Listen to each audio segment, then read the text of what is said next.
Hey guys, this is a typical example of a problem that when the students see it, they freaked out. We're gonna solve it, and you're gonna see that there's no reason for freaking out. And basically, that's what's killing you because you freaked out and you froze, you freeze, and then you can't solve the problem. Look what is happening here. You have two girders. This is a pin. It could be two steel girders, I don't know, whatever it is. You have a pin here holding it to this column, to this wall, or to whatever this is, and you have a roller, rocker, etc. here at the support in this column. And you have another girder from here to here, same situation. This is a pin and this is a column. Now on top of that, you have these floor beams, and you have the panels, the floor panels on top of that. The only difference here is this floor panel here, because it's not supported by any of them, by both of them at the same time. One part of this panel is here, and one part of this panel is here. And then you start saying, okay, what do we do? How do we approach this problem? And the answer is exactly in the same way that you approach every one of the other problems. First thing first, let's start by inspection. What is happening here? The problem is asking find the shear at the panel AB, meaning this is the panel that we are interested for this problem, and the moment at this point, at B, in the girder. So if a load start acting and start running from left to right, when the load is at A, let's see what happens when the load is at A. When the load is at A, what happened here when the load is at A? Absolutely nothing. Nothing for this girder, at least, because the total load is absorbed by that pin that you have over there, by the connection, and it's transferred entirely to this wall. So the shear will be 0, as well as the moment will be 0. Moment B will be 0. Why is the reason the moment is 0? Because there's no load on top of the beam. That's it, on top of the girder. Now, when the load keeps moving, let's say that the load is here in between the panel. Part is going to be absorbed by A and part is going to be absorbed by B. But A is on top of one support and B is on top of the other support. And even when the load is at B, it's going to be entirely absorbed by the support B. What does that mean? When the load is anywhere in between, actually, A or B, but let's say the load at B is not acting on the girder, it's acting on the supports. So that is going to be 0, AB,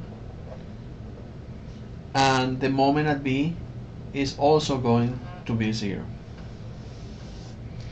Look, we already have 2 points. Look how difficult this problem is. Now, when the load moves to C,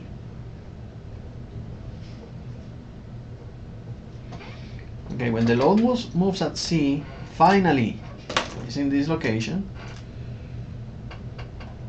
we have load transfer to this girder. And then we can do the analysis that we always do. So we can put here our pin, or whatever it is, or reaction. I don't have horizontal force, so I'm not gonna get too worried about this. This is gonna be By. The load is going to be applied here at C, and this distance is 4, 4, and this is the reaction. But look what happened. If I press this here, this reaction actually had to come in this other direction, so I'm gonna keep it like that because I know it's going to be like that. This is going to be AY. When I do summation of moments at B equals 0, then I have AY times 4, 4AY, minus 4 times 1 equals 0, so AY equals 1 and acting in the direction that I said before. And once we have that, remember, one of the things that we have to calculate is the shear at the panel AB and the moment. So if I have that reaction over there at any place between A and B, I'm gonna cut here any place between A and B. If I have this reaction here, AY, and the load is already in C, so that means it's not here. AY is equal to 1, and here I will have BAB. When I do summation of forces, then DAB is going to be equal to -1. And if I do the moment, now remember the moment is at C, a similar situation is going to happen. So let's see what happens. The moment at B, but the load is over there. So I'm going to have, this is the girder, this is the reaction of 1. I need to calculate the moment at B. This is the point B. Moment at B. This distance is 4. But my load is here. So it's not affecting in the moment. Then I do summation of moments at B equals 0. And I have 4 times 1 plus MB equals 0. So MB equals -4. Now, the load keeps moving. Look how easy this problem is, once again. But you have to think about it. If the load keeps moving, the load is here, or here, or here, anywhere here. Part of the load is going to be transferred to the point C, until that load reaches exactly the point D.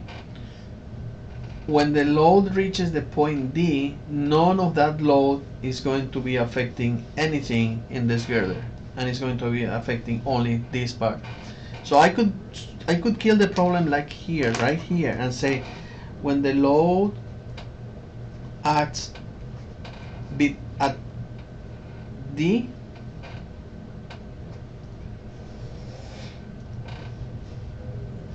the shear here is going to be 0 since there's no load acting here, and the moment is also going to be 0 because there's no load acting in this girder. Now, if you want to have a little bit of mental sanity and you don't understand what is happening there, because I understand it's the first type of problem that you are doing, then you can say, okay, when the load is here in between, let's say that you call that point F, and you say, okay, let's place the load at F. If I play the load at F, you don't have to do this. Once again, I'm just doing it to show you. When the load is at F,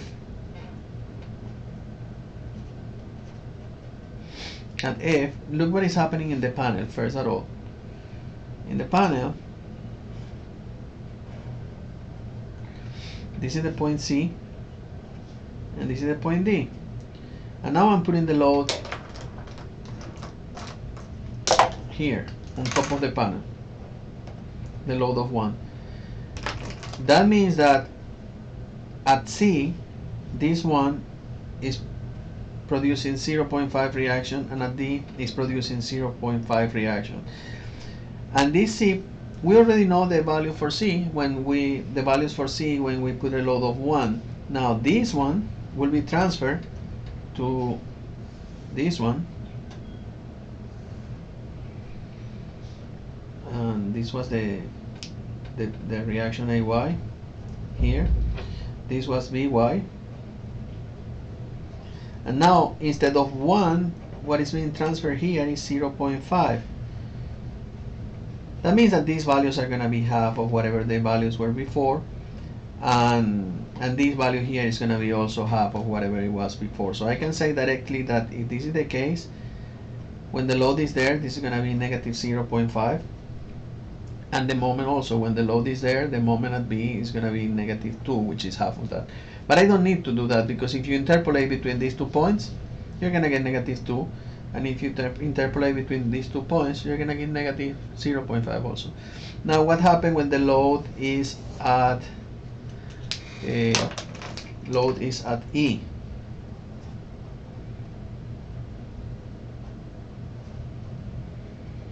When the load is at E, once again, everything is 0 for this girder, and everything is 0 for this girder also.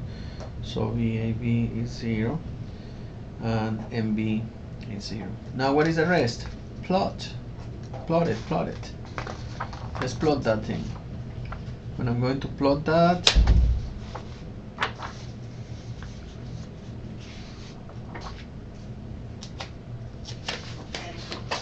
plot.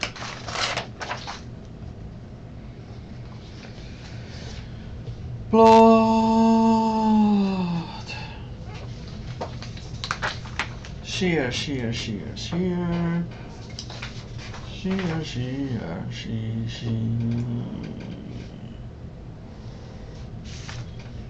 This is for the shear, and this is for the moment. Shear in the panel AB, moment at B.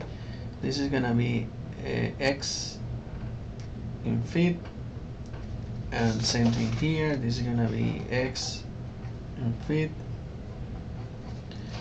The distances are 0, 4, 1, 2, 3, 4, and I'm going to include this one here just for the sake of including them. I don't have to, but 1, 2, 3, 4, 5, 6. So 1, 2, 3, 4, 5, 6. 1, 2, 3, 4, 5, 6. 1, 2, 3, 4, 5, 6. I did one extra. So this is 0, and this point here is 4, and then this other point will be 8. And remember, this is A, B, C. Now I'm putting this force here, this point here, which I call F. I call this point F here. The rest of them, it was A, B, C, D, and E. A, B, C, D, E. And I call this F. And what else? 4, 8, 12, 16, 20, 4, 8, and I should jump to 16 directly, and then 20, and 4, 8, 12, 16, 20. Now let's plot the values that we got from our analysis. Load at A, 0, 0. Load at B, 0, 0. Load at C, -1. Load at C, -1. What else? And then we said that the load at E and the load at F, no, the load at,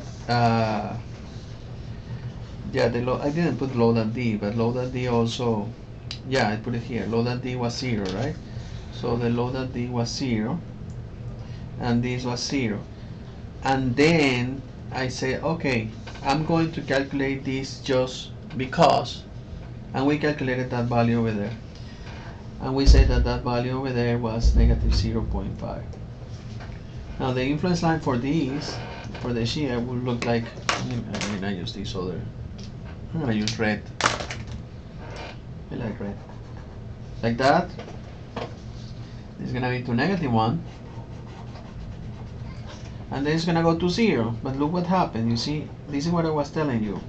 Even if you don't calculate it, you can interpolate between this and that, because if at this distance is -1 and at this distance is 0, at this distance is gonna be -0.5. So shear done. Now let's talk about the moment at B.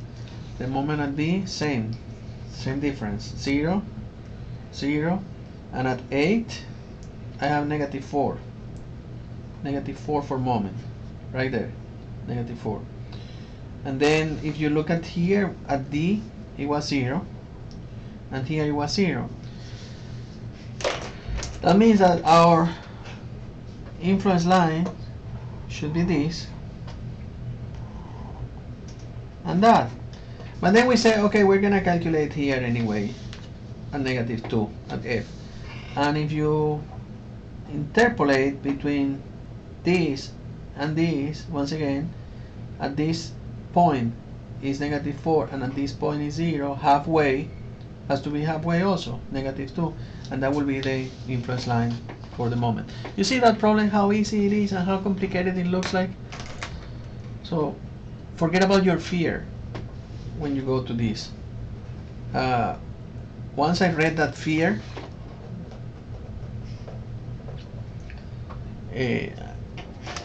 means false expectations appearing real. That's all the fear. That's all your fear. So you see this, you say, oh my god, that should be so difficult to solve. No, it is not. So take it easy, chill out, enjoy. See you next class, see you next video. Keep learning, please. Keep watching. Arrivederci, ci vediamo. Bye.